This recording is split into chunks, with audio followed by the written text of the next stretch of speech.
क्या मगरिब की नमाज के बाद सूरह वाक़िया की तिलावत करने से रिज़्क़ बढ़ता है? ये हदीस ज़ईफ़ है, पर कुरान पढ़ने दुआ मांगने से इंशाअल्लाह अल्लाह ज़रूर रिज़्क़ देगा।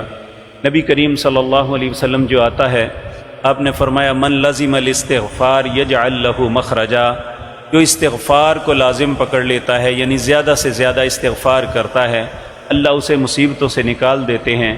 वयरज़ुक़हु मिन हैसु ला यहतसिब, ऐसी जगह से रिज़्क़ देते हैं वो सोच भी नहीं सकता। एक भाई ने कहा कि उनके भाई रिजवान पर किसी ने झूठा पर्चा करवा दिया, वो 1 साल से जेल में है। अगर ये वाक़अतन बेगुनाह है तो अल्लाह इन पर रहम फरमाए, अल्लाह इनके लिए आसानी का रास्ता खोल दे। आप ये दुआ कसरत से पढ़ें, रब्बी यस्सिर वला तुअस्सिर, ए अल्लाह आसानी पैदा फरमा, अल्लाह किसी मुश्किल में न डाल। अल्लाह